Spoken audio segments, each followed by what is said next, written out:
applied myself, I filled it in. No time for that doubt, they counted me out, I'm getting it in, yeah. No time for no loss, I'm paying the cost, I'm in it to win, yeah. Refuse, mine it can't be diffused. If you ain't thinking the same, then we playing by different rules. You can't see the vision, we living at different views. Until we complete the mission, keep getting up, never snooze. I walked a mile in my shoes, had the mind of a fool, chasing diamonds and jewels. Trust me, I was confused. Started minding my business and used my mind as a tool. Ended up finding my purpose and found the time to get to it. They told me I couldn't do it, they told me I couldn't make it. They sold it, could never break it. I'm sadly mistaken, I need a piece of the pie. I want it so bad I can taste it. They told me like Toby, keep on running toes, they gon' take a few to lose. Built the win, applied myself, I filled it in. No time for the doubt, they counted me out, I'm getting it in, yeah. No time for no loss, I pay for the cost, I'm winning to win, yeah. Refuse to lose, I built the win, applied myself, I filled it in. No time for the doubt, they counted me out, I'm getting it in, yeah. No time for no loss, I'm paying the cost, I'm in it to win, yeah. Refuse.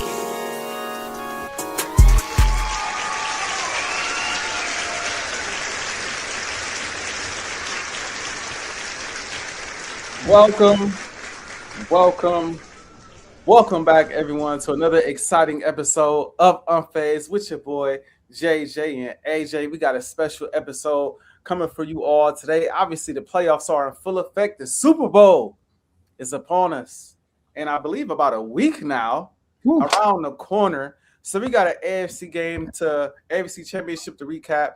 We got an NFC Championship to recap. We got some coaching hires to talk about as well. There's a lot to get to, maybe even the greatest snub of all time from the Pro Football Hall of Fame. So much to touch on, so much to get to, but before we get to all that, I got to ask my boy JJ, Joe Jordan, how you feeling today, man? How you doing? I'm feeling great, man. Blessed and highly favored. I can't wait to do this episode. We got some good topics today. I get to talk about my Commanders today. I'm excited about that. And let's get to it. Yes, sir. Let's get to it. And before we do that, Carl, get up out of here, man.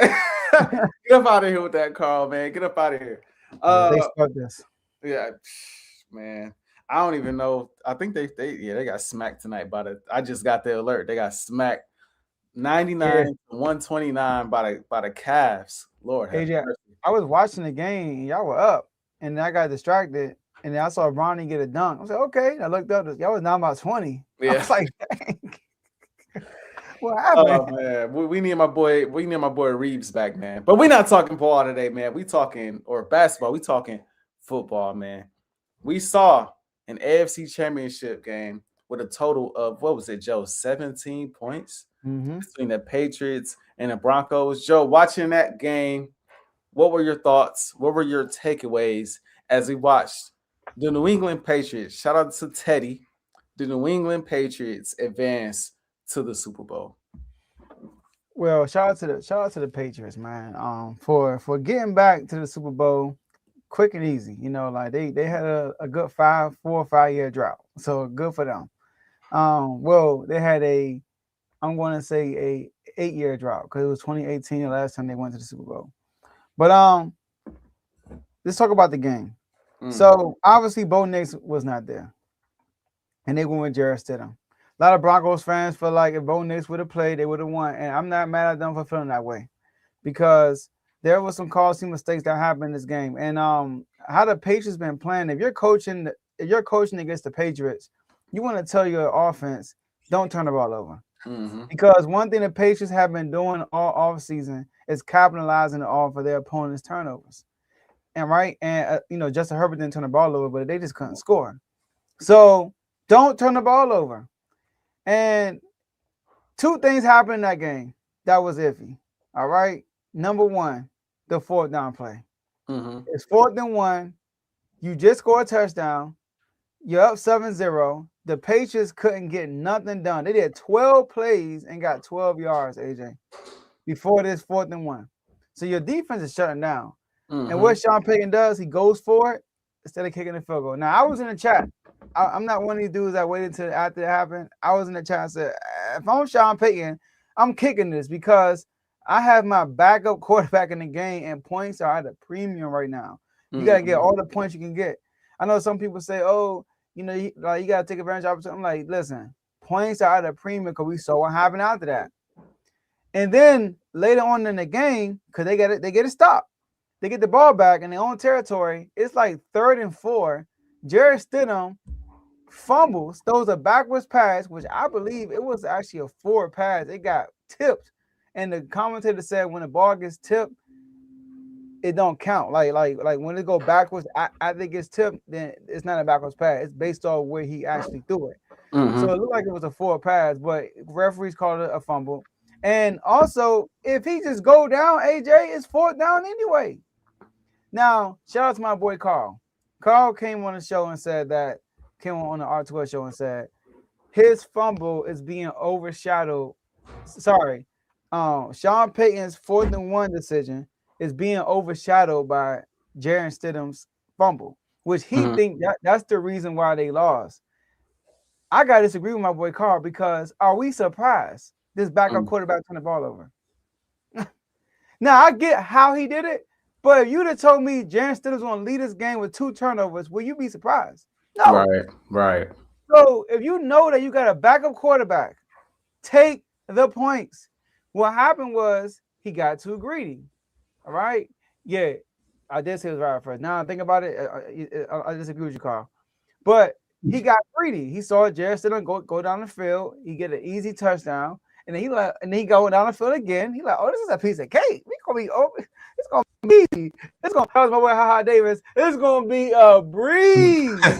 What's the breeze? Because it started getting breezy, it started snowing, and they couldn't do nothing ever since. I do want to highlight the Patriots defense because first, the Patriots, yes, they do have the easiest schedule in NFL history. 11 of their games, AJ, were against teams who fired their coach this year. 11 of their games, bro. Which is crazy, right? And that's not including the Jets, who they had to play twice. All right? Yeah. So they did have an easy schedule. They didn't really beat a juggernaut this year. It's not really been a juggernaut this year for real. In the playoffs, they played against poor offenses. They went against Justin Herbert, who had a beat-up offensive line, and he has playoff issues. They went against CJ Stroud, who turned the ball over 4 times, and they went against a backup quarterback. But I want to give the defense credit, though. Like people say, CJ had 4 turnovers. I mean, they got forced. They were dumb, but they got forced. Justin Herbert couldn't do nothing. I mean, they went against a good defense. I saw that same Justin Herbert put up like 30-plus points on the Cowboys. You know what I mean? He was capable, but he went into good defense. Here's the thing, AJ. In this playoff run, the Patriots, 95 pressures, 12 sacks, 8 turnovers, and only 2 touchdowns allowed. The whole playoff run, which is crazy. And also, did you know that they are allowing the 3rd worst passing rating in playoff history? Do you know that? Number 1 is the 2000 Ravens, which is 33.4 rating. They won the Super Bowl. The Tampa Bay Buccaneers, who beat the brace off the Raiders, 45.9, and they are at 46.5. That's how good his defense been so far. So shout out to the Patriots. And Drake making, even though he hasn't been great this playoffs, he made some winning plays down the stretch in all the games for real. So shout out to Drake May, shout out to Mike Vrabel, shout out to the Patriots for winning this game. I want to let the people here Unfazed know.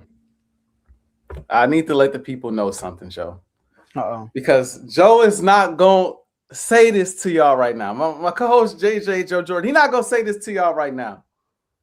But when it's time to rank Drake May. Okay. When it's time to talk about is Drake May elite? How good is he? Is he great? Is this and the third?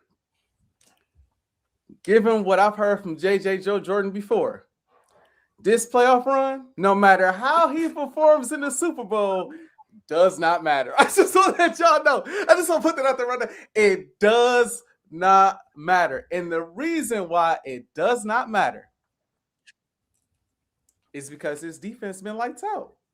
And according to Joe Jordan, if your defense plays well, he counted against you. That's what I've heard. Now, I might not agree with the take. I might push back on the take. On the take. I mean, most quarterbacks that win Super Bowls have elite defenses, especially the quarterbacks that win multiple Super Bowls. They have elite defenses, right? So that's a common theme, right? But I just want to put that out there for the Drake May fans and the Patriots fans. I want to just put y'all on game now when it's time to say Drake May is elite. Drake May is top 5. Drake May, even if he's, let's just say, second team All Pro this year, which he might be. Even if he goes out and wins Super Bowl MVP, which is possible, set Super Bowl records, all of that, but he still won't be one of those guys, because look at how the defense played. I just want to put y'all on game early just to let y'all know, right? Now, getting to the game. To me, I have to vehemently and strongly disagree with the notion that Sean Payton made a bad decision on that 4th and 1. I stand by it. I understand they lost the game by 3 points. If that was your take, and I'm sure it was in the moment, you should take the points. I know for sure for others, hindsight is 2020. Mm-hmm. Obviously, it looks crazy now. But if you get that conversion, right, and you score a touchdown there, given how the rest of the game goes, you seal the deal. You win the game.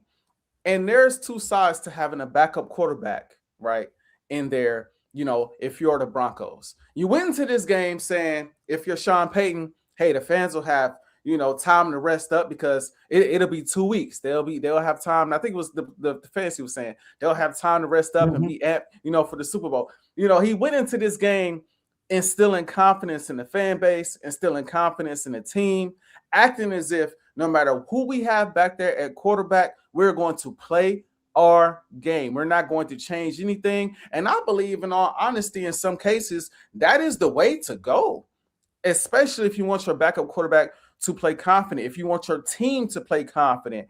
I'm going to show my confidence in my backup quarterback in the 4th and 1 in the red zone. We got the Pats on their heels. I'm going to instill this confidence and say, I'm going to give you an opportunity to go for this 4th down. Understanding that, again, points are at a premium. Understood. Especially if you know the snowstorm is coming. So if there's ever a time to be aggressive, that's the time to be aggressive. Because I know my defense can lock down. If I score a touchdown here, they're going to have a hard time putting up 14 points, which ultimately they did. Now, like I said, looking back on this, it's like, oh, maybe you should take the points. Maybe you should have took the field goal, because then it's, later on they score. It's a 10-10 ball game, things of that nature. We understand that. But in the moment, watching the game while I was working, but watching the game, I'm like, I agree. Now, I might not have liked the play call. I might not have liked, him going with the run and then switching to a pass last minute. I might not have liked the play call, but the notion that, hey, we're going to go for this 4th down. We got the other team on their heels. They're backpedaling, and this could be a play that seals the deal early on and instills confidence in our backup quarterback and instills confidence in the team that says, hey, we're not playing to lose. We're playing to win with a chance to get to the Super Bowl. Hey, go get it. I'm not, if I'm a Broncos fan, I am not with it. Or I'm with it, I should say. I am with that confidence and that aggression that says, hey, we trying to get to the Super Bowl. Not only are we trying to get to the Super Bowl, we're trying to win. So I get it. On the Patriots side, the defense is elite. I think the defense has been pretty elite all season long. It's been slept on because of the teams that they have played. And we talked about it all season long. They haven't played this team, or they haven't played the best in the league. When they played Buffalo, they did give Buffalo a run, but we saw Buffalo ended up being the 7th seed anyway, and maybe not as good as we thought, right? And so they played the Buccaneers. They beat the Buccaneers, but then the Buccaneers fell off. Maybe they weren't as good as we thought they once, as we thought they were. And so we felt like all season long they hadn't played anybody. But that's not the takeaway from how well this defense is played. Now, we're going to talk about Seattle in a little bit. That's going to be a whole nother challenge, a challenge that you could argue they haven't seen all season, right? But like you said, Joe, They clamped up the Chargers, they clamped up the Texans, and they did their thing against the Broncos, against the Sean Payton that had time to prep. This is Sean Payton, right? He can scheme up an offense, especially, you got a backup in there. The Pats don't really know what to expect. Stidham hasn't played a ton, so you got a little bit of film, but not a lot, right? So maybe you can scheme it, and they went out there and they clamped them up, and obviously the snowstorm helped. I didn't like the way the Patriots played. They reminded me of us with the conservativeness. Like, we just going to run the ball and the defense going to go win this game. I don't think that gets you a Super Bowl championship. I don't think they play like that in the Super Bowl. But I don't think that gets you a Super Bowl championship. So I hated that aspect of it. But on the flip side of it, they did what they had to do to win the game.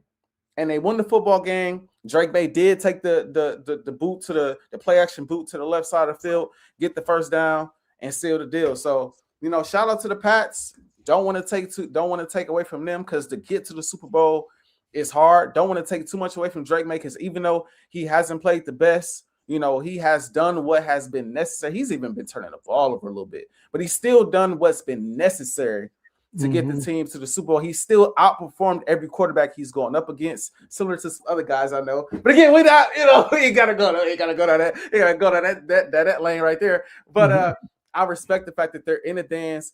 And I'll say this, because I know we're gonna get to Super Bowl when it's time, but I do want to get this out here, and I want to tell Patriots fans this.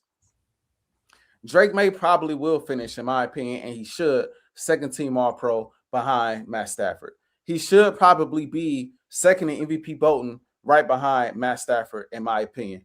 And I said the same thing. I don't want to make the comparison, but I said the same thing about Jalen Hurts in the playoffs in 2022, because he had the solid game against a really good game, in my opinion, against the Giants, and then he kind of like a game against the Niners. Obviously, Brock Purdy got knocked out, so the run game really got going. Didn't have to do as much. But I said going into the Super Bowl, this is what Jalen Hurts did all season long as far as how great he was. He's due for a game. Drake May is due for a game. Now, he's getting ready to play against a very elite defense, but he is due for a 4-touchdown type of game.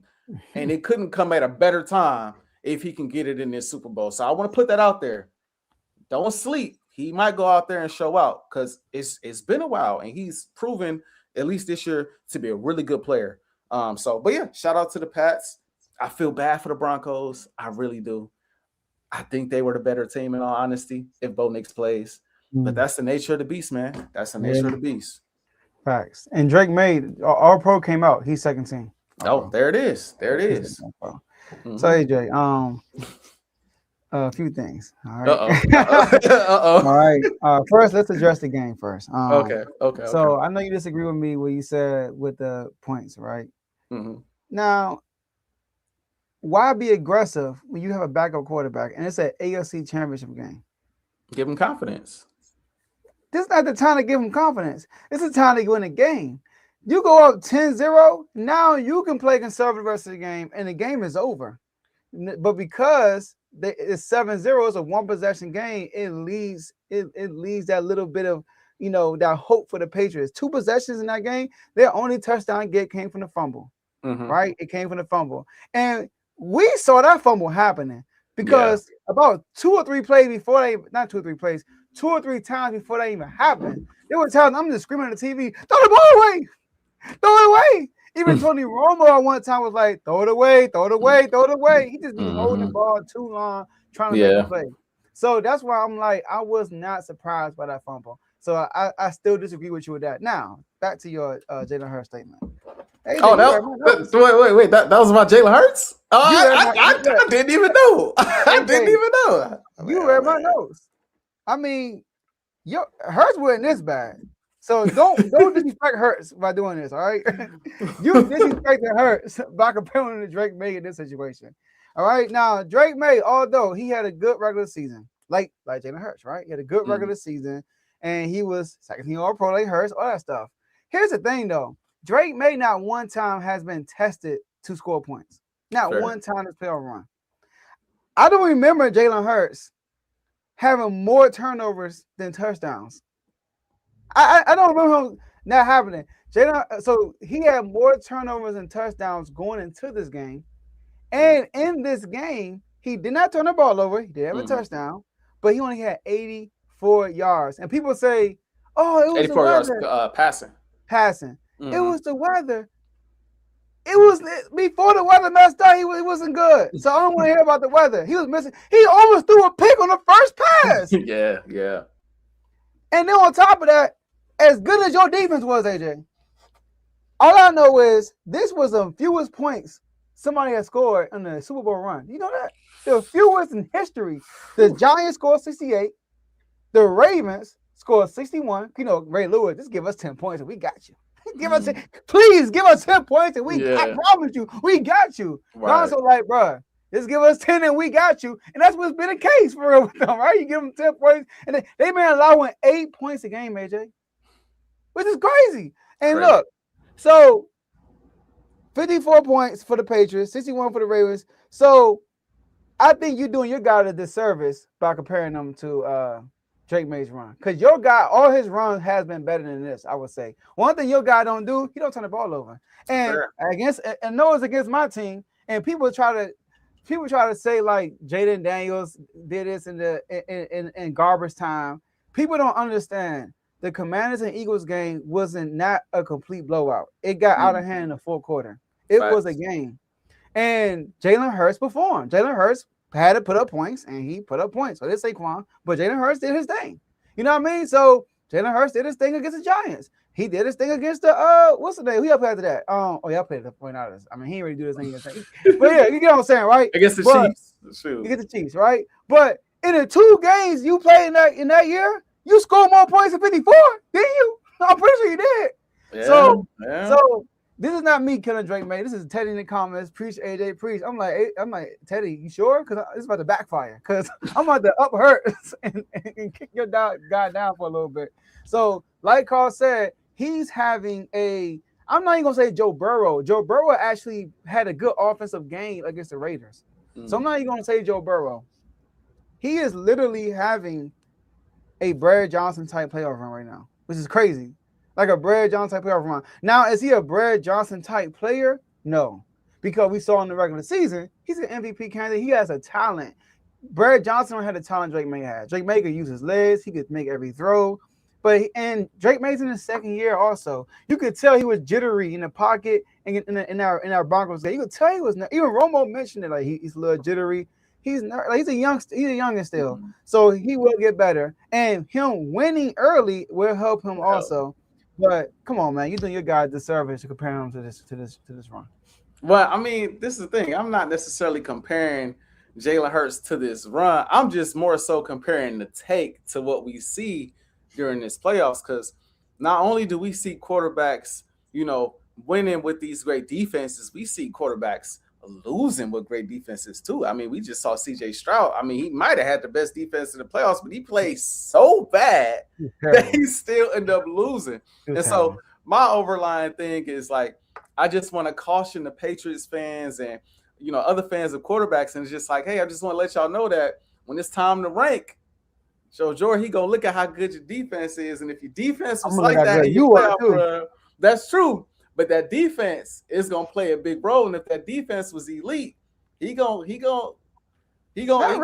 take something away. I mean, did you know? I did want to say this because this stuck with me last episode. So just bear with me 1 second. Okay, go ahead. Did you know? First of all, I'm gonna give you some names. Tom Brady, Joe Montana, Teddy Bradshaw, Troy Aikman. Teddy Bradshaw. I go ahead. Terry Bradshaw. My bad. Terry Bradshaw. No. I get you saying. I know you're talking about, but got you. Ben Roethlisberger, John Elway, Bart Starr, Roger Staubach. Do you know what all of these guys have in common, Joe? What is that? Number one, they're all champions. But they've never, ever won a Super Bowl without a top 10 scoring defense. Did you know that, Joe? Okay. They don't have not one Super Bowl championship. Everybody that I mentioned as well have multiple championships. They've never won any championship without a top 10 scoring. Forget getting a stop.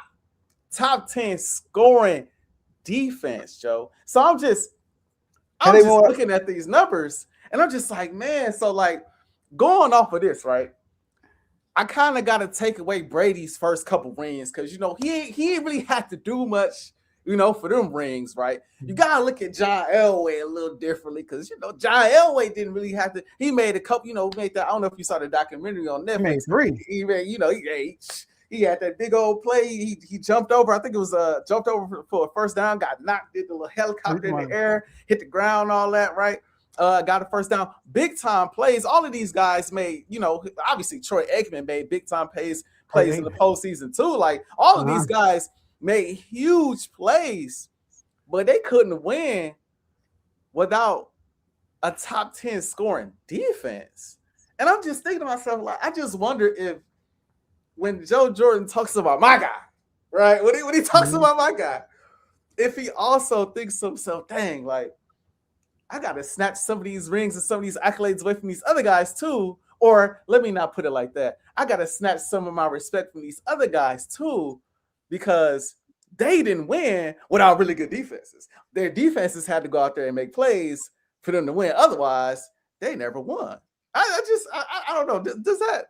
Because I remember Joe Jordan when I listed all of the games that Hurts played well. I heard my boy Joe Jordan say his rebuttal was, but did the defense play good? I said he played good in the Giants game. He said, well, was the defense good? Well, he played good in the Chiefs game. Well, was the defense good? Well, he played good against y'all. Oh, was the defense good? I'm like, yo, what's going on? Well, he never won without his defense playing good. And I'm like, well, neither of these other guys. It's just I don't know. It's crazy. But, you know, it is what it is. I'll let you rebut before we go back to the Seahawks. I forgot even what my other point was. I think we was talking about Sean Payton and him going for it and whatnot. But I just had to just list that off for you, man, because that stuck with me. And I was like, man, let me do a little research. And then shout out to Kay Adams because she put me on that graphic too. I didn't pull it up on the screen, but she put it. I was like, oh, I'm going to use this. Thank you so much. Yeah, man. Just have to put that out there, especially given the fact that, you know, we see some other quarterbacks with, and I ain't going to mention no names. I ain't going to do that. So we see some guys with some number 1 defenses and some number 2, number 3, top 5s. All right. So are we? So what are we talking about? So we talking about the difference between how you can win the Super Bowl, or are we talking about how you can be elite? Which one are we talking about? I mean, I think because we just mentioned Eli Manning got 2. With a good defense, right? Eli's Brad Johnson got 1 with a defense. Trent Dilfer got 1 with a defense. We about to see your boy Sam Darnold might get 1 with a defense. I was gonna get to him too. You need defense to win the championship. But when we're talking about elites, it's a different conversation. It's just more than winning a Super Bowl because that's a team effort. But what did you contribute in that Super Bowl run? What do you contribute in that? How do you get there? And the guys like John Elway, Tom Brady, we talking about MVPs right there, my guy. That's true. See, one thing about Tom Brady, his first 3, people will still question him. I'll take Peyton. I'll take. And you know, the year that solidified Tom Brady, it was the year he lost 16-0. When you gave him a receiver, what he do? When MVP went crazy. And he showed everybody, I'm him. And he lost that year. So I get it. You know what I mean? Because like I said, like Drake May. If Drake May win a Super Bowl, are we gonna say he the best quarterback in the league? You know what I mean? So it's more than that. You gotta be being an elite is more than just winning the Super Bowl. So yeah. That's fair. I'm very interested in seeing where you rank Drake May, because that's gonna be an interesting conversation. Like at the end of the season. Ranking people period next year gonna be interesting. Yeah. And then you know this is a crazy year. And then Sam Darnold, who was kind of MIA in that first playoff game against the Niners, but they really didn't need him to do much because special teams took over, defense took over. But then he went out there and had one of the best NFC Championship games we may have ever seen against a division rival, Rams, that they just beat 31-27. Joe, getting to that game, how you feel about that one? I mean, you know, that was very smooth, AJ. That was really smooth. Thank you. You threw me off right there. That was really smooth. Appreciate that. Thank you. Even though I think I was technically supposed to go first on that one. Go ahead. I'm gonna throw back at you. Go ahead. You kick this one off. Go ahead. Okay. Bet. Yeah, that's man. Your boy Sam Darnold, you know. Yeah, man. So my boy Sam Darnold. So I'm glad you said that, Joe. I got to give Sam Darnold his props and his respects. I got to start off from that point because all season long, right? Well, let's go back from the beginning. We know Sam Darnold's history leading up to the Vikings. I'm not gonna harp too much on that because at this point, it's irrelevant. The man's in the Super Bowl, so we ain't got to talk about all of the mishaps he had early in his career. A lot of that, I think, at this point, looking back, we can attribute that to the New York Jets and their organization because we see how they operate and we see what they're on, right? So now you get to the Minnesota Vikings. He wins 14 games with the Minnesota Vikings, but then he gets to the two biggest games of the year. One game to get the number 1 seed in the NFC, another game to advance in the postseason. He looks awful in both games, and all of the old thoughts come back about Sam Darnold not being that good. Sam Darnold can't win the big one. And I personally, I said this is why I didn't believe in Sam from the get-go. I told Vikings fans all last season, I said, I don't care how many games they win. Sam is going to have to show me he can win when it counts. He can win when it matters. And sure enough, when it mattered, he failed. Not only, like I said, did he lose that game against Detroit, but he also went into the playoffs and lost that game against the Rams. And he was the reason. The offensive line didn't play well, especially against the Rams, but he was absolutely the reason why they lost that game, those two games. So coming into this season, I got the same mindset. I went back and forth with Seahawks fans all year. Y'all ain't nothing. Y'all ain't this. I don't care about your defense. I don't care about JSN. I don't care about Kenneth Walker, who is balling, by the way. Oh, my God. You see that movie hit? Oh, boy, Witt in the backfield? Oh, my goodness. He is playing out of his mind. I don't care nothing about your coaching staff. You might have had a coach of the year. I don't care nothing about that. Why? Because you have Sam Darnold at quarterback, and when you need him most, you can count on him to fold.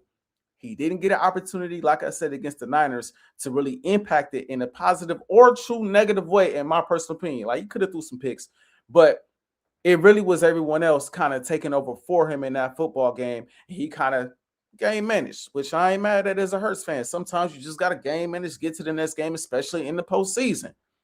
But then you get to the NFC Championship game, and Joe, we didn't do Unfazed. We didn't give a prediction, but I'll tell the people I was rocking with the Rams. I thought not only was the Rams going to win, I thought the Rams would win by double digits. That's what I honestly thought, because we saw how Sam Darnold performed against the Rams in the regular season. He was abysmal. He did not play well. And I looked at the Rams, who I viewed as a hot football team. Matt Stafford playing on another level. Devontae Adams, playing well. Puka Nacua playing out of his mind. A defense that I felt like kind of had the answers to the test for the Seattle Seahawks. And at every turn, Sam Darnold went out there and made play after play after play. Now, yes, you could blame a lot of this game on the muff punt by the Rams, right? You could blame a lot of this game on the Rams defense, right? A lot of that can be talked about. A lot of that can be discussed. And Joe, if you want to harp on that, feel free to do so. But I just feel the need to give respect to a guy who I've been disrespecting for a while now. He went out there and, 300-something passing yards, 3 touchdowns. You can't play much better than how Sam Darnold played in the biggest game of his career to get his team to the Super Bowl. And this wasn't a game by which your defense played lights out. This wasn't a game by which, the defense cared. No, you had to step up because Stafford was going to score. Devontae Adams was going to get his. Puka Nacua was going to get his. The run game on the other side of the ball was going to get theirs. And Sean McVay, who was amped about this game, seemed like he had a game plan that was attacking the Seattle Seahawks defense like we have not seen before. This year specifically. And yet and still, like I said, at every turn, Sam Darnold came back and responded. So I got to give credit to the Seahawks. I think they should be the favorite to win the Super Bowl. I'm not giving my Super Bowl pick yet. But I think if you had to pick a favorite, I think they should be the favorite. That defense is elite, right? That defense is elite. They're elite on the offensive side of the ball as well, especially if you get the run game going. JSN. We might have to start having some conversations about who the best receiver in the league again. We might have to reopen that up because he is cooking, been cooking all season long, and is now cooking in the playoffs, which we can't say about every receiver. right, that we view as elite in the NFL. Sometimes they don't have the greatest playoff runs, but JSN is cooking. Shout out to Seattle, man. They look they look like they like I said, they look like they should be the favorite. And then on the Rams side of things, a lot was riding on this game for Matt Stafford. You had some analysts coming out saying Matt Stafford, if he won this game, Matt Stafford could go down as maybe a top 10 quarterback of all time. If he won the Super Bowl, he could get to like top 8, top 7. Guys like Dan Orlovsky, who I know they're friends, but he was pushing that narrative, and he was convincing. Like, look at the numbers, look at the resume. He will have an MVP by the end of this season. He'll have 2 trips to the Super Bowl, 2 Super Bowl championships, probably at least 1 Super Bowl MVP when it's all said and done. And he's still adding to it. I think inching up on like top 7 or top 5, somewhere around in there, and passing yards for his career. Like, he's inching up at certain accolades and certain statistics that put him in that class with the best of the best. And honestly, he played like it. He played like it's like he played to me.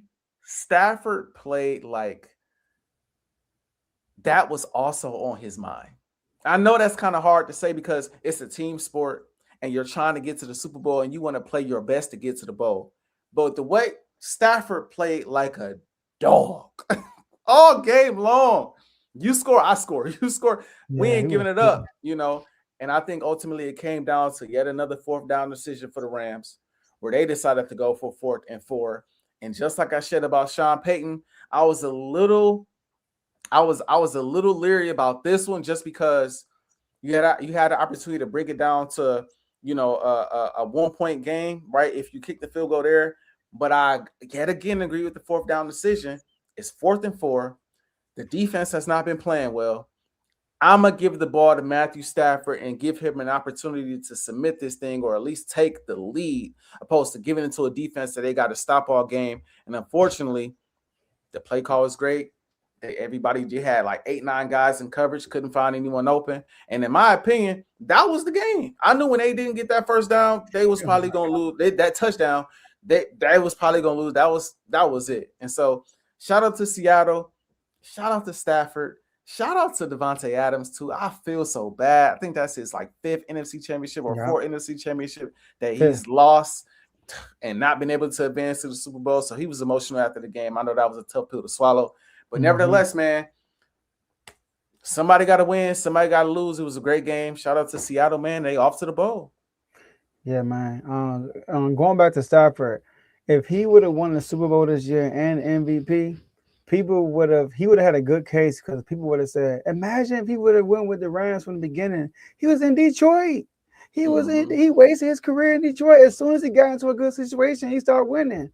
So I want to get that. And you're right. That 4th down play, I mean, it showed. Once they didn't get the 4th down, they didn't get another stop. So it was over. I do want to give a shout out to Karen right here. All right. Shout out to you for subscribing. Appreciate that. We appreciate that. Definitely. All tell all your people about it, man. Yup. So great game, great series, because this is the 3rd time they played each other. And it was something, AJ, a stat, it said that 1 win separated them in history, 1 yard separated them. It was crazy. That's how close in a small margin these teams were. And the last 2 games, Stafford has lit this defense up. And this is an elite defense. He was throwing some incredible passes. He threw one to Parkinson, like over the top of the defender. Tyreek Woodland was talking trash, and then the very next, he got a penalty. The very next play, he throws a dime to Puka Nacua for a touchdown on Woodland. I mean, they were going at it. Dog. Yeah, I mean, I love Puka. You know, I had Puka high on my receiving rating. You know, some people didn't agree with me, but that's another conversation. All right. But so I think what blew the game was the muff punt. The muff punt blew the game. I know we don't want to blame special teams, but special teams been killing the Rams all year. All year. You know firsthand. I mean, we saw all year. Look at the last time they lost to the Seahawks. Special teams. Rashid Shaheed ran a punt return back. So special team has been hurting the Rams all season, and it backfired. And I think he got I think they fired the special team coach early in the year. I think got a new one. And they still having these issues. And the dude that muffed the punt month earlier, but recovered. They should have took him on the game then. Like we ain't got time for this. Currents, go back there. Mm-hmm. So that was that. Another reason why they lost this game. As good as Matthew Stafford was, AJ, Sam Darnold was just better. And this is where he was better at on third down. Matthew Stafford and the Rams were 1 for 8 on third down. Sam Darnold was 7 for 13, over 50%. So it's hard to beat a team that's over 50% on third down. Yep. They're not getting off the field, and they got that defense over there. Right? And you're going 1 for 8. So Matthew Stafford couldn't get it done on the money downs. And on the money down, this is what I love about this division. You got Kyle Shanahan, offensive genius. You got Sean McVay, offensive genius. And you got this young buck coming from Baltimore as a defensive coordinator, come over here with his defensive mindset and like, I'm going to come in this division and challenge these boys. People forget they won 10 games last year with Geno Smith, and they didn't make the playoff with 10 games. You know, there was some other teams in there, you know, that got them out the, you know, that got some wins. That the reason why they couldn't make it, but I'm sorry, you know, that's last year. That's old news, right? But they couldn't make it. They didn't make the playoffs, and they come back this year and get the number 1 seed. And guess what? On that last 4th down play, it was a chess match. It was Sean McVay against Mike McDaniel. Mike McDonald. What did Mike McDonald do? He put everybody at the line of scrimmage. Stafford like, oh, it's a blitz. And as soon as he hiked the ball off, they bailed, they double Puka, and they double Devontae Adams. And he panicked. And you watch, he had a clean pocket, and he rushed it. Yeah. Because he just felt pressure, but it was no pressure there. So that was Mike McDonald drawing that up to the T and out coaching Sean McVay. I would say fooling. I'm not gonna say out coach Sean McVay, but he fooled Matthew Stafford at that moment, the MVP. So Mike McDonald. There it is. Picker. Mike McDonald, right? That man, that was a coach move right there. And I gotta give him props for that. So yeah, and after that happened, it was over. Like you said, they didn't get a stop at all. Yeah, man. Yeah, like I said, the Seahawks been a team all year that even though they were good, I slept on them all year. I just didn't believe, bro. And maybe that's my Eagle fandom coming out because I always felt like we was the best and we was going to show it when it mattered. Obviously, we didn't. Obviously, we fell short to the team that they smoked and just missed up the following round, right?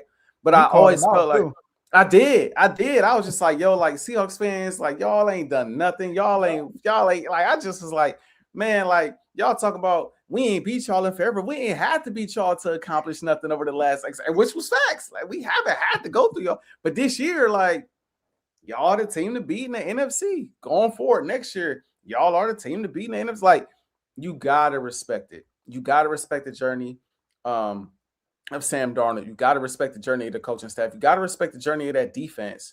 Kenneth Walker. Like this team is well-rounded. They're well-rounded. They're well-coached. To beat the Rams in that spot, like I thought the Rams were Super Bowl destined, and they played offensively like they were. But like you said, Joe, special teams and their defense was the reason why they lost almost every game that they lost this year. When they needed that defense most, they could not get a stop. They couldn't really get pressure on Sam Darnold at all. And that's what it boils down to with Sam Darnold is pressure. If you allow Sam to sit back there all day, he gonna dot you up.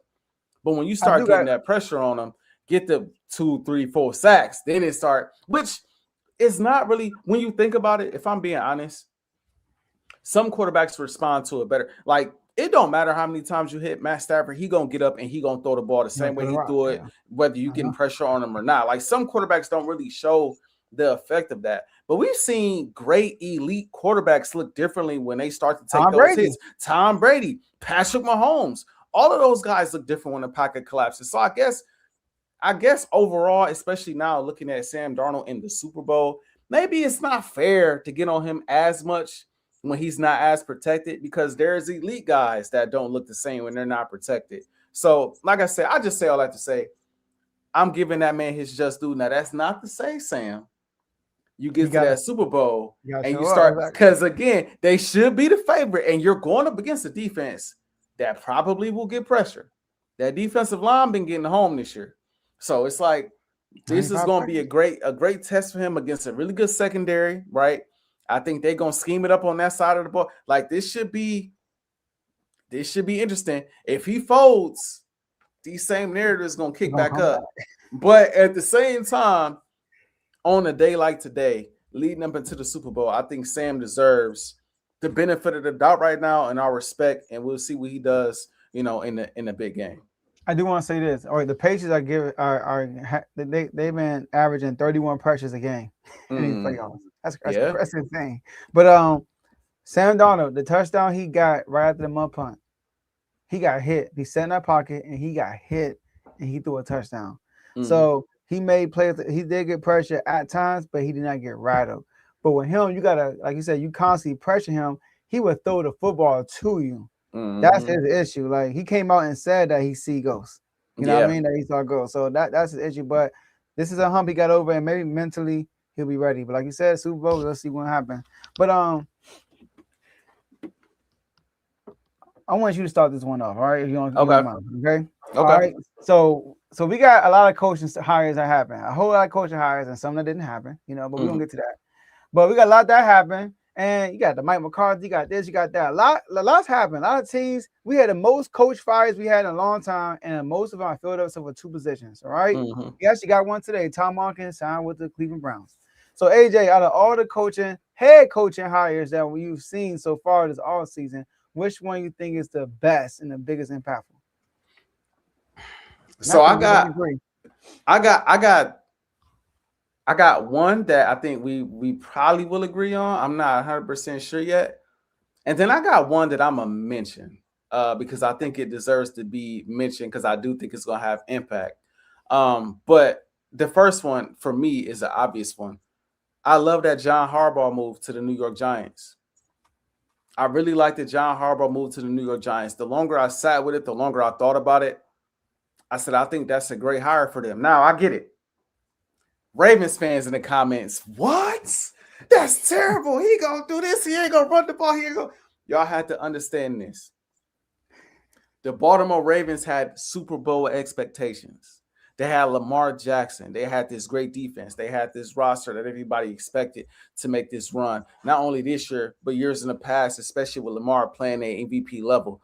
The expectation is at an all-time high. When you don't meet those expectations, sometimes you harp on your coach a little bit more, right? You I won't say over criticize because he deserves to get criticism, right? But you tend to harp on it a little bit more because the expectation and the hype for him getting the team over the hump is so high, right? So in this case, I understand that their frustration, but that's not the case for the New York Giants, right? I think at times, and I could be wrong, but I think at times it got to a point where obviously John Harbaugh relationships with Lamar Jackson probably was not the same. Maybe in some of those meetings, John Harbaugh's voice started to kind of fall on deaf ears because guys in the locker room like, all right, we done heard this too many times. Voice probably got stale to the locker room.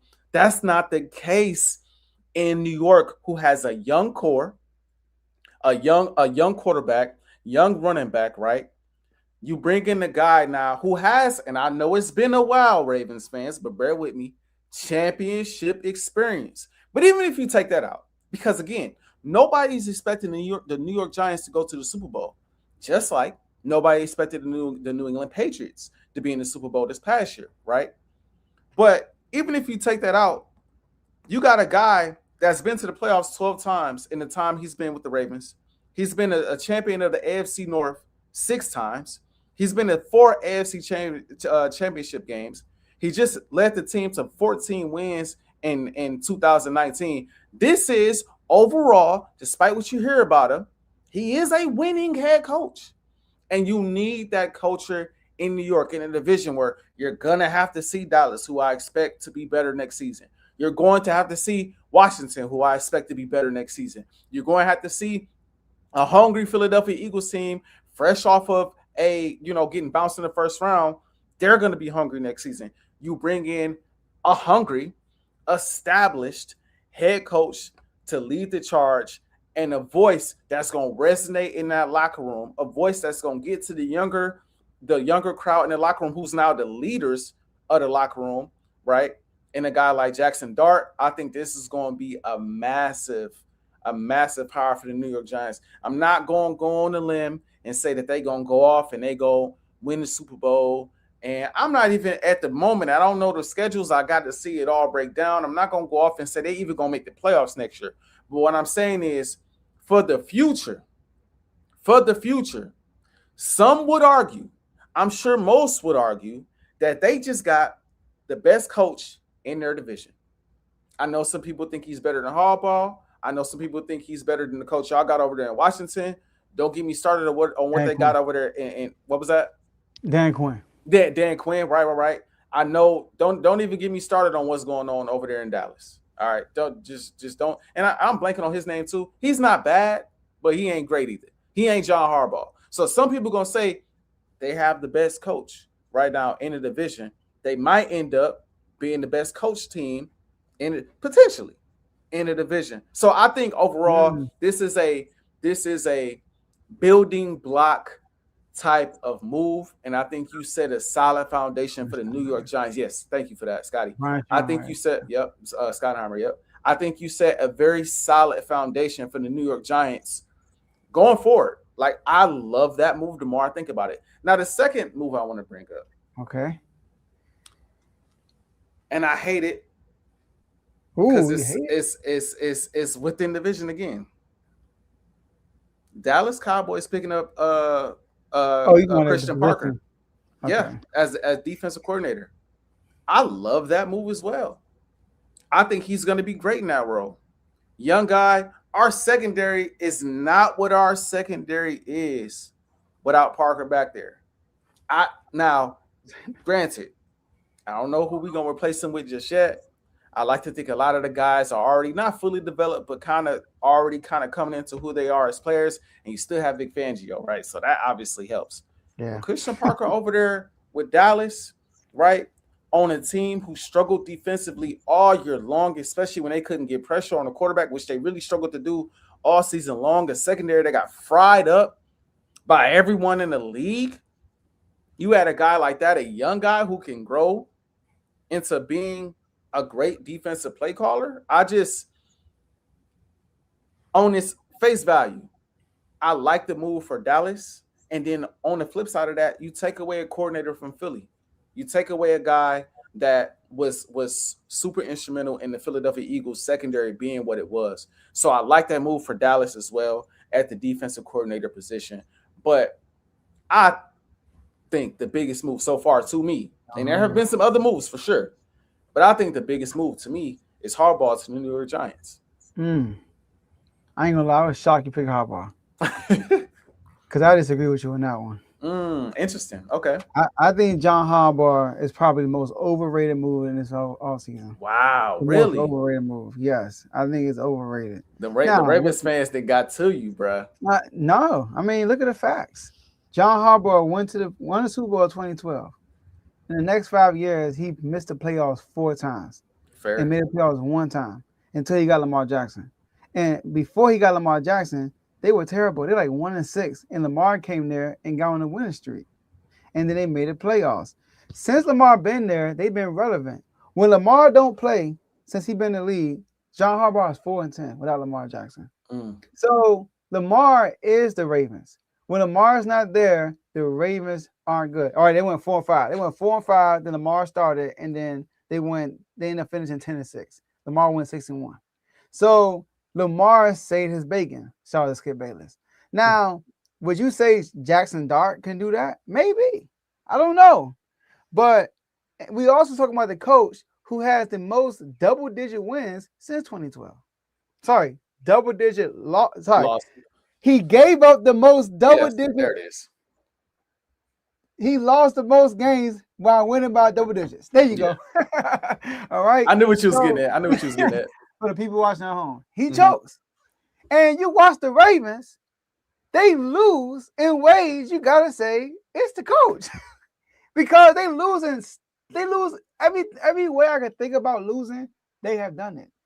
the way they lost to the Steelers, I haven't seen it, and they did it. I mean, we talking about like a game-winning kick to go to the playoffs, and they even missed that one. So John Harbaugh, I feel like he's overrated, and I feel like he's past his time. So when they hired him, I wasn't like, if people saying that he the best coach in our division, I'm like, okay, all right. I wasn't shaking in my boots when he signed with the Giants. So let me say that. Now, what I think the best coaching, the best coaching hire so far, Tennessee Titans. They hired Robert Saleh. I love that move. People killed Robert Saleh when happened with New York. That wasn't his fault. First of all, he get there. Who is quarterback? Zach Wilson. And every year he was there, they won 7 games with Zach Wilson. And he had Mike White. And they were a top defense. I mean, you know that firsthand. 4 interceptions in 1 game.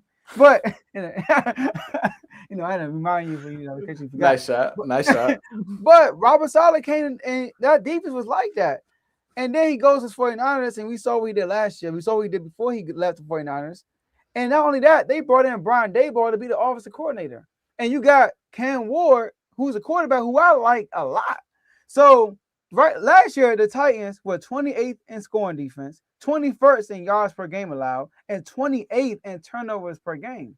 Robert Saleh want to change that. We know that. They got a lot of cap space also. And adding Brian Daboll to the 30th ranked scoring offense, with Cam Ward being there, I think they'll be better also. Because when Jackson Dart was there, they was averaging 24 points a game, which would be around like top 12-ish, in the league right now, right? Even without him, it was averaging 23. Russell put about 40 ball on the Cowboys. I didn't see that remind Tombo and the other Cowboys about that.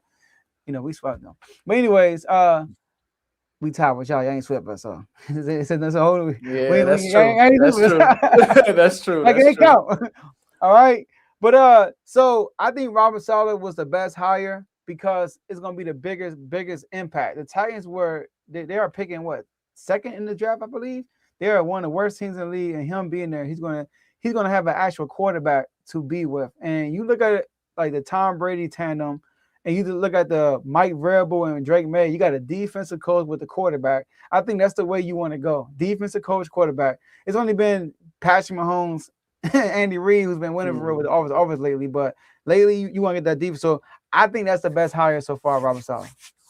See, I'm not mad at the Robert Saleh thing. I do want to push back on the Harbaugh thing, though, because this is what I'll say, right? Like I said, it's all about expectation and what you expect from him given the situation that he's in. Coaching the New York Giants, who is in the 4th place in the division, is completely different than coaching the Baltimore Ravens, who are expected to win the Super Bowl. Now, what I will say is the Giants will probably get to a point at some point. I don't know when, because this division is tough. But at some point, if they have the type of trajectory I believe they have, they will get to the point where we get into the playoffs and we losing in the 2nd round or in the 1st round, whatever the case may be, and they'll need to get rid of Harbaugh and get someone else to help them get over the hump. But I'm talking about, it's New York, bro. Relevancy. It's about putting them back on the map. It's about having a voice in the locker room that they can lean on and they can listen to. It's about him instilling confidence in those young players. Like, we can say what we want about Lamar. What we can't deny is how much confidence he instilled in Lamar early in his career. Lamar, you want to go for it? Yeah, go for it, Lamar. I love Lamar. I think Lamar is the best quarterback in the league. Like, they had a great relationship at one point, and I think that helped Lamar from a confidence standpoint grow and become the player that he is today. Now, Lamar is Lamar. I'm not going to give Harbaugh all of the credit for that, but I'm just saying having that leader, having that voice to lean on could be huge for a young guy like Jackson Dart, who I don't think he's going to be Lamar, but he's shown flashes of being really good in the NFL. It's like, I want to say it like this, Joe. Bron been with LA and I don't want to compare Harbaugh to Bron, but bear with me. Bron been in LA all this time. And every year he in LA, as a Laker fan, I have an expectation that we at least go on the run because he's LeBron. I want to see us go on the run. I've seen him go on the run before. I see him win championships, right? And when he don't, and when he fold in the 1st round, or when he don't play the same way I expect him to play, I'm sick. I don't care if you get to the conference finals, right? If he don't play well in the conference finals and we lose, I'm gonna be sick about it, right? But just imagine for a second, old 40-year-old Bron somehow, some way ends up with the Kings. Now you don't have championship expectations because Bron is 40 years old, but Bron bringing a certain pedigree to that team. Bron lifts that floor. He lifts that floor. They're not gonna go win the finals, but he's gonna lift that floor. They're gonna be a little bit more competitive. They're gonna be a little bit more relevant. That's how I kind of view this move for the Giants, who have been terrible for the longest of times. But now they have a coach that, even though it's been a while, he has been there. He has done that, and it takes great players for any coach to win. We could bring up his record with Lamar Jackson and without Lamar Jackson, but you take away a lot of these star quarterbacks. You take Stafford away from the Rams. You take Hurts away from the Eagles. You take Patrick Mahomes away from the Chiefs look terrible without Patrick Mahomes. Like, look at us about 85. Two games. There you go. You take the starting quarterback, especially when they're as good as Lamar Jackson. You take them off of that team. Yeah, the team gonna look abysmal because it's Lamar Jackson, it's Jaden Daniels, it's whoever you want to insert, in that seat. And so that's why I just feel like overall, from an overall perspective, one thing I can't deny is no matter what we say about him, he's still in a new situation. Again, with a new football team, a new voice, a change of scenery. I think he's a major impact on a young team that is looking to ascend, opposed to an older veteran team that at this point we looking to get over the hump, and we've been looking to get over the hump, but you can't get us there. I think it's two different situations. I think that's why, again, you see those double-digit leads blown and stuff because they don't connect anymore. That wasn't happening as much when they connected, though. They were winning a lot. They were in the hunt a lot. I think with that young team over there in New York, I just think that he raises the floor for the New York Giants. Yeah. The Titans 3-14, Giants 4-13. We'll see. I can put it in right now. Titans gonna win more games than the Nah, Giants. bro. I don't see it. I'm gonna put it in right now. Yeah, let's do it. We could rock with that all next season. Yeah, I know it's your rival, but yeah. I think Robert Saleh's impact will be bigger than John Harbaugh's. Wow. Okay. And I do like the Robert Saleh move. I do like the Robert Saleh move. What, Brian Daboll is an OC too? I love it. When they hired Robert Saleh, I said, please, go get Brian Daboll. And they went and got him because y'all said no to him. Yeah. Shout out to y'all. Speaking of y'all, let's go right to it. You know what I mean? Yeah. We can do it if you want to. The Eagles, man, they've been on the coaching search. OC coaching search, and people are coming out and saying, you know what, I'm gonna let you clear the air. I know a lot of people saying certain things, and really, it was a report that came out that said that y'all are handling things a certain way. It's not like people are not want to work there. So, talk to us. What's going on, AJ? People want to know about Philly. You the Philly guy on the show. We get all that news from you. Give us an insight. What's going on? Why you don't have an OC yet? I think that I think because the Eagles have been as good as they are for as long, like over the last 5 years, and because you have a quarterback that in Jalen Hurts that people like to talk about, and a head coach in Nick Sirianni that people like to talk about, there's always going to be some type of controversy around those two names paired together, especially in situations where they aren't winning, they don't look the same, and in situations where now they're in a rebuilding phase at the coordinator position, meaning offensive coordinator, and even some of the coaches staff, because we lost Clint Hunt, and that's gonna hurt too for the defensive line. And so I think what the Philadelphia Eagles are doing is I think they are doing their due diligence as far as we have to find a coordinator that is going to be here for the long haul. So while we could throw names out there like Mike McDaniel and Brian Daboll and all these different names out here, they're great names, right? But if that great name is only going to be here for a year, that means we got a 1 year window with this coach at the offensive coordinator position before best case scenario, you get all the way to the Super Bowl again. You win, but that coach that offensive coordinator becomes a head coach, and you have to pick from scraps to become your next offensive coordinator to defend your championship, which is basically what just happened last year with Kellen Moore. I think people are assuming that these coaches are coming in here and like, we don't want to coach Jalen Hurts. We don't want to deal with the AJ Brown thing. But I think if there's I want to say this. I think if there is any type of trepidation, which I don't believe this, but I want to put this out here. And I want people to hear me clearly, most notably Philly media and Eagles fans. I think that if there's any trepidation about coaching the Philadelphia Eagles, it has nothing to do with Jalen Hurts. It has nothing to do with Nick Sirianni. It might have a little bit to do with AJ may not be in there, but I don't even think that's the biggest thing. I think some people don't want to deal with the fans and don't want to deal with Philly media. I think that's a part of it. Now, I'm not going to say that's a big part of it because, I mean, it's a head coach, it's an offensive coordinator job in the NFL. You're not going to just not take a job because of the fans and the media. But that is in the back of people's minds. Like I said about the Baltimore Ravens, the expectation for the Philadelphia Eagles offensive coordinator is sky high. You got to come in here and do what Kellen Moore did.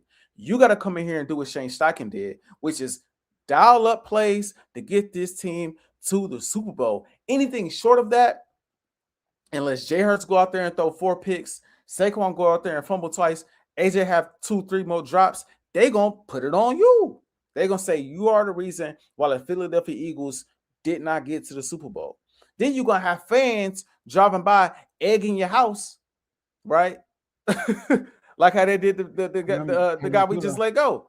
Yeah, you know, Patullo. Like guys, kids out there egging his house. Like it's so much in there. Then you got the media, the Philly media is terrible. It is the most toxic media in the National Football League. And I stand by that. I don't care if you bring up New York. I don't care what team you bring up. The Philadelphia media is the most toxic media. You lose a game, you should be the backup. You lose 2 games, you need to fire your head coach. I mean, it's like the world is coming to an end when the Eagles are not playing well. And the blame, they are quick to play the blame game. And then it leaks over into the locker room. And we saw it this year. We saw how AJ played. We saw how Hurts played at times. We saw even Saquon not even had the best year. And them talk about Saquon like he ain't fresh off a 2K yard season. And so I think that's like if I could put a percentage on it, because there's no way it's not playing in the back of your mind.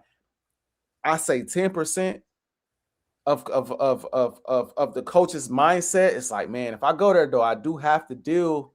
I kind of got to deal with that. Those coaches gonna look past that. But it's the ultimate boom or bust job. Either I'm going to get in here, we're going to go to the Super Bowl and I'm going to become a head coach. Or I'm going to get in here, we're going to suck and I'm going to get fired.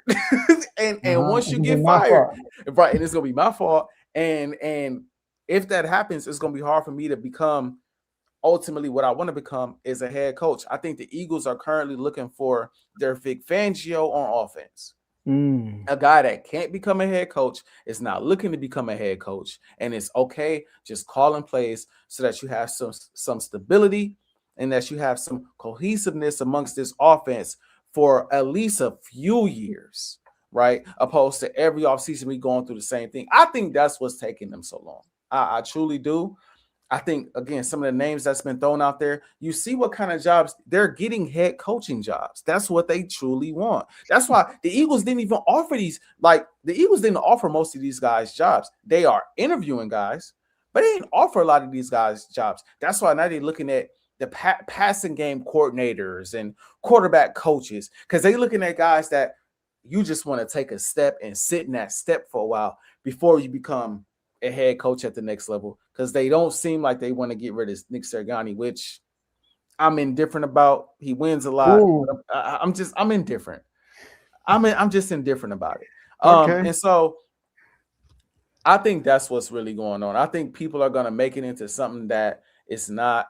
You know, you don't hear these questions about Lamar, I think they still looking for a coordinator. You don't hear these questions about Buffalo. They got rid of their head coach. They looking for a coordinator. You don't hear guys like, oh, nobody wants to coach Josh Allen. Nobody want to coach Lamar. Like, nah, bro. These organizations take their time. They like to take, especially in the case of the Eagles, who, listen, we swung and was wrong twice. We swung, it was wrong twice. And so this year, while you still got Saquon under contract, while Jalen Hurts is 27, while Devontae is still young, right? I think the Eagles want to. I know people expect AJ gone. I think the Eagles want to hang on to AJ. Honestly, I think Howie's gonna do everything in his power to hang on to AJ and try to mend that relationship. And I'm sure he wants to bring in a head coach, or I'm sorry, an offensive coordinator that is going to mesh with AJ and make AJ want to stay too. Like, I think there is a lot that goes into this. You can't just go out there and hire anybody. And so that's why I think the Eagles are with it. I'm not mad at it. Of course, like any other fan, I would want some news to drop ASAP as coaches go off the board. It's like, okay, that would have been nice. But I'm intrigued. I'm intrigued that y'all have interviewed this many people and y'all ain't offered nobody a job yet. It's because they're looking for a specific thing in these coaches. And I also think, last thing, and I'll pitch it to you, Howie is really good at foreseeing things. He's really good at seeing the landscape of the NFL and making moves based on where the NFL is going, not where it's at. Even something like as small as like during the draft, I'm going to draft, 2 DBs instead of just one. We need DBs. I'm going to draft 2. I'm going to double up on it. Or the offensive line is really good, right? But I'm going to draft Lane Johnson replacement to train up under Lane Johnson. I'm going to draft him in the second round. You think you drafting the second round guy to start. Now I'm going to draft him to sit behind Lane for the next couple years so that when Lane is out and when he retires, we already got the next guy. Same thing we did with Jason Kelce. He's really good at looking ahead, especially when he has a team like this. And I think at this position, because he's heavily involved, I think he's also trying to pick the brain of these coordinators too. I think they're trying to see, like, how would you tweak this offense? What would you do? How would you make this? How would you make this mesh? Try to see what these coordinators are thinking and what way the league is headed. So, where are we going? And then I can make a decision based off of everything I just mentioned. So that's why I ain't tripping as an Eagles fan. I say take your time, hire the right guy. Because I'm trying to get back to the bowl. I'm watching these games. I'm like, man, I can't believe we ain't competing for this. But I'm trying to get back. I'm trying to see my dog back in the bright lights, man. So take your time, get the right guy in place, and please, for the love of God, do not hire Matt Nagy. Please. Oh, yeah, I saw that. Please. Anybody but Nagy, anybody but him. Lord have mercy. When I seen that, I said they have lost their minds if they. Yeah. So I'm with you. I saw a report like a week, not a week ago, less than a week ago, but saying that y'all aren't offering a job, basically. You're not offering a job to nobody. And I'm with you because everybody I bring in is literally one and done. Like Jalen Hurts doing all these coordinators. And like you said, you want your Vic Fangio of an offense. That's Matt Nagy. That's Eric Bieniemy. Yeah. I would have loved Eric Bieniemy. Oh, for real? I would have loved Eric Bieniemy. Yeah. So that's how I look at it. So I'm with you. You know what I mean? Like, it should be no panicking for you, for real. I won't keep making my jokes though. But oh yeah, of course. I mean the jokes. It's expected in the chat. You know what I mean? But on the show, I'm gonna keep it 100. Yeah, man. It's a jack. It's I get it. And again, like I know, like I said, shout out to Blaze. Like I know it probably is some coaches like, nah. What's the name irritated me though? Mike McDaniel, he only went to coach in warm weather, bro. Like I can't believe that, man. And what bothers me about that is, bro, you know what type of culture that kind of breeds, in my opinion. Like he actually tried to interview for the Browns coaching job, but they wanted him to take a test, and he was like, "What?" The Browns tripping. He went from like the Vegas to LA to it was another spot he interviewed for that was like all one spot. Yeah, it's like, man, get out of here. Like, bro, I don't think we interviewed him. I don't even think we interviewed him, if I'm not mistaken. Like, we just like, man, we're gonna let him do what he do. But I'm like, dude, like, again, I'll say this and we move on. I think for lack of a better phrase, I don't want to be disrespectful, But I think when you do stuff like that and you make it clear as a coach, I only kind of want to, at least from what it looks like, the optics of it looks like I only want to coach in a certain type of weather. It kind of breeds some softness, in my opinion, bro. That's what the Like it kind Dolphins of were. breeds like because we saw the Dolphins. Dolphins couldn't compete when it was cold. Because you got a head coach that like you could dial it up, but like you don't even want to be out there. So how Maybe you be think in the your box. players feel? I mean, come on now. Just Like go in the cold weather. Just go to the box. right. Like, come on, man. Like it looks crazy, That's man. funny. But the Commanders made some news, man. The Commanders making news. I'll let you take it away, Joe, because I'm honestly not sure what happened. I did not hear about what happened. So I'm gonna give you the floor, Joe. Obviously, the Commanders are out here doing what they can to get back to that NFC Championship game. I know that's the lead up to the NFC Championship game was just such an amazing feeling. The result wasn't the greatest, obviously. 55 was kind of the double nickel in Philly. It was kind of crazy, right? But leading up to the double nickel in Philly, it was a great feeling. And they want to get back to the lead up. They want to surpass. I don't know if they can, but they want to at least get back to the lead up to another double nickel potentially. So I gotta ask you, Joe, what's going on with the Commanders? How you feeling about it, man? It's crazy because I went back and watched that game because all the Drake May guys are coming out and like, oh yeah, Drake May and Caleb. Yeah, so I went back and watched the game. I'm like, dog, he really didn't. He had no parts of this loss, dog. My boy, I'm watching this. I'm like, dog, like, well, all them turnovers, we score and we were down by 12. We get a stop. We get the ball, then we fumble. It's like, and there was one time we scored and y'all scored, and then we fumble on the kill return. It's like, yeah, like that's how y'all got up by double digits because we scored a 3, then y'all scored 7, and then we scored a field goal, y'all scored a touchdown, and then we fumble on a kill return, and then y'all scored again. Yep. It's like, man, talk about corner pocket Ajae. Yeah, I remember. So look, so this is going on. First, I'm gonna be quick. We hired David Blau. David Blau is he went to Purdue, so he's a smart guy, obviously. And he was a QB for the Vikings, the Lions, and another team. I can't think of it right now. A QB. He played quarterback, so he's been around Kevin O'Connell. He's been around Cliff Kingsbury, obviously twice with us and somewhere else. Ben Johnson spoke highly of him in the press conference. Ben Johnson said that he has a natural way of connecting with players and coaches, and he's been our quarterback coach. He's been our QB coach since Jaden's been there these last 2 years. Him and Jaden got a good relationship. They played pig when they got to throw the ball in the whatever after every practice. They got a great relationship. Whatever I'm hearing. I heard a story about him, how smart he is and how fast he processes stuff. They said when he was with the Vikings, he was on the practice squad as a QB.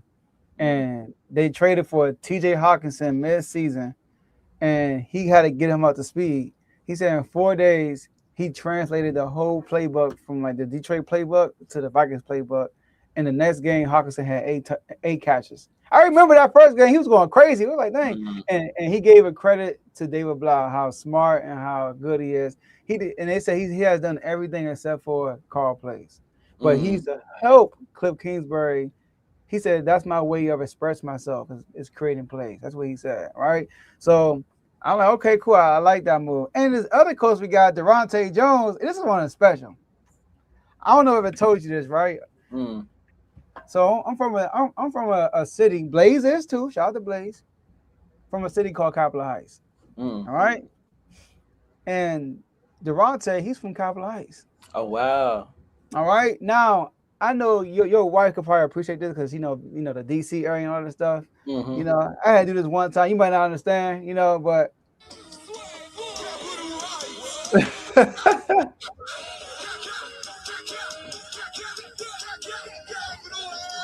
I had to one time. Yeah, she didn't put me on to the go-go, man. She didn't put me on, man. She didn't put you on? I said she has. She has. Okay, cool. So shout out to Durant. Yeah, he's from Capitol Heights, right? Yeah, shout out to the Heights, right? So he's from Capitol Heights. He's with Brian Flores the last 3 years.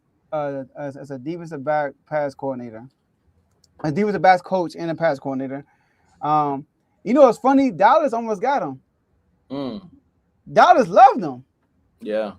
And also with David Blau, a lot of people are saying that because Detroit tried to get him and Detroit wanted to hire him, but we said, nah, bro, you ain't going nowhere. We got him. Right. You ain't going nowhere, right? You ain't going nowhere. So I know people in the Dallas building said that he's an efficient communicator. He's confident in what he preaches and all that stuff. So like he was well spoken on that stuff.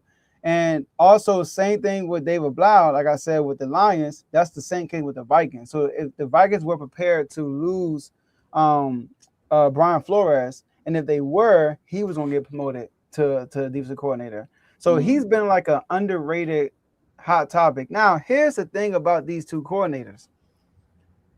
Dan Quinn, I don't think he's on a hot seat, but the media is saying he's on a hot seat. All right, because that's the last year. That's silly. All right. So, but in his situation, after the season we had, only winning 5 games, thanks to Philly with the last game we got. 5 games, he's bringing in 2 first-time coordinators who never called plays. David Blau never called plays. Durante Jones never called plays. So that's like, okay, like he could look like a genius, right? Or he could like, what are you thinking, Dan Quinn? So that's the only thing because I don't have nothing but hope with these 2 guys. I have a lot of hope with David Blau because of he's already been here. So like we already seen him. So if he promoted him, he sees something, and I trust Dan Quinn. But Durante Jones, he's a hometown guy. He's from the area, and it's like I hope this ain't similar to Mike McCarthy. You know what I mean? You bring him in because he's from the area. Right. You know what I mean? So, but I'm looking forward to it, and I'm excited that we just got the hires out the way and we can move forward. Yeah, man, it's important, especially for y'all to get that out the way, move forward. Hopefully, they guys that stick around for a while, man. So y'all not interchanging every offseason. Cliff is an interesting name, still floating out there too. I know y'all were interested in him. I mean, I wouldn't mind it. Given what I've seen, I would not mind it. I think I want y'all to get a good coordinator. I do too. I want y'all to get a really good one, and I want to see what happens. I just want some stability, man. That's all I ask for. And shout out to you. We doing NFL today, my boy. I know we're not doing baseball. Sorry. You can't in that lane. Hey, we got a show on the network called Baseball with Teddy. Make sure you follow it. Click on the description. You will see it. And he do all the baseball talk for you. Go ahead. I was gonna say, to wrap up, do you have any quick comments on Bill Belichick being snubbed for first ballot Hall of Fame? This is all I gotta say. If he ain't first ballot, then Tom Brady can't be first ballot. Oh my! That's all I gotta say. That's all I gotta say. Oh my goodness! Because it's ridiculous. And also, I gotta say is, I forgot Dominique Foxworth said this. It's not the Hall of Fame job to create the punishment. He already got punished for that. So if you doing that, and then if you're doing that because of the Spygate, that's not your job. That's why I don't like this. Like it's like a TO, bro. Because you had a problem with the media, you don't want to put him in the Hall of Fame. Yeah. So I don't like it. If he's not in there for first ballot, then Tom Brady don't deserve it either. He cheated too. That's the insanity. I think seeing that news drop on IG yesterday, Joe, I think that is the greatest snub of all time. Yes. I think I think that can stretch across just about any sport. I don't care if you bring up, this player didn't win MVP, this player didn't make All-Pro, this player didn't make the All-Star game, this player. I don't think there has been a greater snub of anybody in the history of sports than Bill. That's like Phil Jackson not getting first ballot. That's like Phil Jackson not being first ballot coach, bro. That's like saying Bron is not a first ballot Hall of Fame. Jordan not a first ballot Hall of Famer. That's like Tiger Woods isn't a first ballot. Like that makes no. It's nothing to really. And I'm not gonna lie, I did think about it for a split second when I heard about the Spygate and all of that stuff that they brought up. But come on, dog. He won. Even when you take that out of the equation, still Spygate and Deflategate, he still won more than well over probably 75% of the coaches that play that coached in the league, bro. And he Like got that, two as a coordinator. bruh. That's what 8 rings. Yeah, he got That's 8 rings. that was the craziest. That's the craziest thing. That's the No, he was craziest thing. eligible. I'm Yeah, sorry. that's why they voted, right? Yeah, the new rule is it's only 1 year wait after you Mhm. retire. 1 year. Yeah, So he is eligible. that's the craziest snub of all. The only thing that could be worse than that is exactly what you just said. They saying Tom Brady ain't first ballot, and that I just can't see a world where they That's do that crazy. to Tom. And I think and the reason why I don't see that is because Tom doing broadcasting. Everybody like Tom. Don't nobody dislike Tom Brady. Maybe his rivals, but everybody like Tom. Mm-hmm. And Belichick So was mean to the media. exactly. So I think that's gonna play a part. And I mean, I did feel like it was more so Brady than it was Belichick, especially after you saw Brady go to the Buccaneers and win a championship, and Belichick and the Patriots never the same until just recently. But at the end of the day, bruh, he don't stack them rings without Belichick and that defense that was routinely dominant just Come about on. every year. So yeah, man, that's all I gotta say.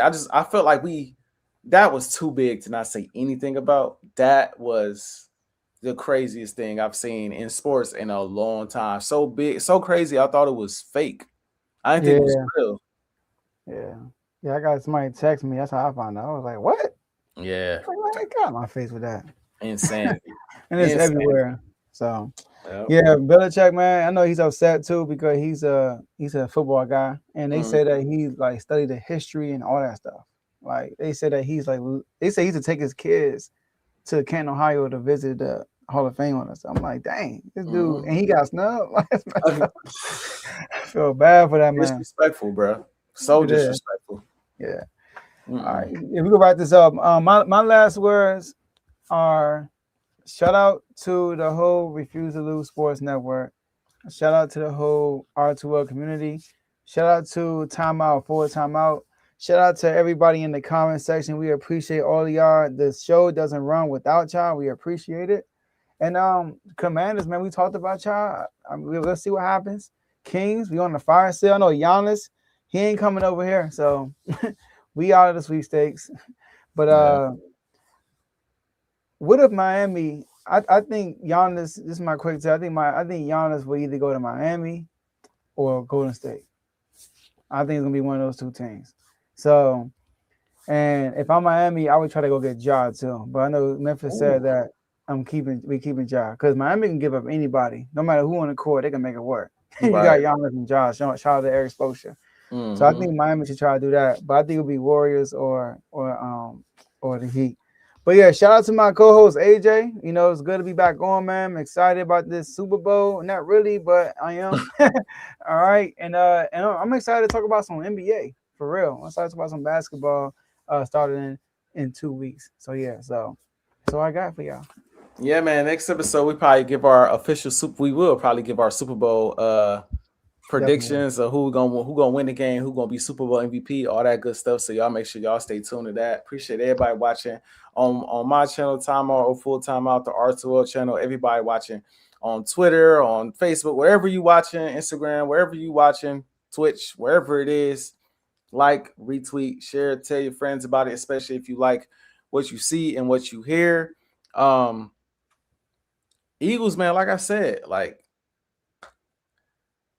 look at how this playoffs has gone. Look at how these teams are coached. Look at how they are drawing up plays to get their guys open. Look at how these defenses are playing, right? Take notes, draw inspiration, get hungry. I know my dog Hurts in the gym actively working. I know Smitty and them doing the same thing. Whether AJ is back or not, I'm sure he's working. I'm sure they looking to get right back to the promised land. And I expect Howie to be a major player this offseason, not only in these coordinators, not only looking for a coordinator, but Adam Schefter tried to drop a nugget on Philly media, I think earlier today, if not yesterday, saying a coordinator might not be the only news you hear coming out of Philadelphia pretty soon. Oh yeah, I don't know. I don't know what new. I don't know if that's like they're gonna trade AJ next week or they gonna extend some. I don't know. I have no idea what's coming. but he dropped a nugget like something big is coming, and nothing is out of the question with how. You just never know what's to come. But Eagles fans, the ones that are sane. The ones that are sane, the ones that are like me, that have that think logically, and the ones that have been in the trenches. Forget this Super Bowl that we just won. Forget all of the glory years that we've had recently in these last 5 years. So we've been in the playoffs. I'm talking about them Eagles fans that was there with Jeff Garcia and Kevin Cobb and them boys and Sam Bradford. Like, I'm talking about them Eagles fans that's been around. Y'all know. Be cool, be patient. This organization has given us nothing but trustworthy seasons, trustworthy actions that show us in a year where we don't play our best ball, we bounce back, we make the necessary moves to get right back in the hunt. So y'all keep doing y'all thing. Y'all, I trust y'all. Howie, I trust y'all to do what y'all got to do. Lakers, man, y'all so up and down. I don't be knowing what to make of y'all half the time. I was just feeling good about y'all the other day. I heard Kendrick Perkins say they might be a contender. Then y'all go out there and get smacked upside the head by 30. I don't know what to think about y'all right now, honestly. I want to see what the team look like when Austin Reeves get back, but I think we all know the season or the ceiling of this team. It's just gonna be what it's gonna be. But hey, man, the Super Bowl is around the corner. The Eagles ain't in it, so I'm sad about that, but it's no pressure on us, Joe. That's one thing we can say. All the pressure on Teddy. We sitting back like, is Teddy team gonna get it done? That's how the R2L family is feeling right now. Is his team gonna get it done? So with that being said, Joe, we not in it. We get to sit back and we get to be unfazed, man. Unfazed.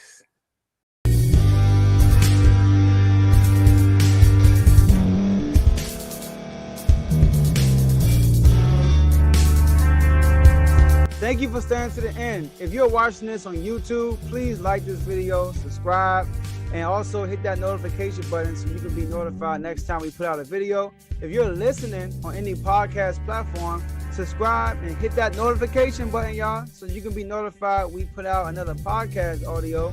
And last but not least, hit that share button. No matter what you're listening to or watching it, hit that share button and send it to somebody that you know that would love to watch this episode you just listened to. So once again, thank you for staying to the end, and we'll see y'all in the next episode.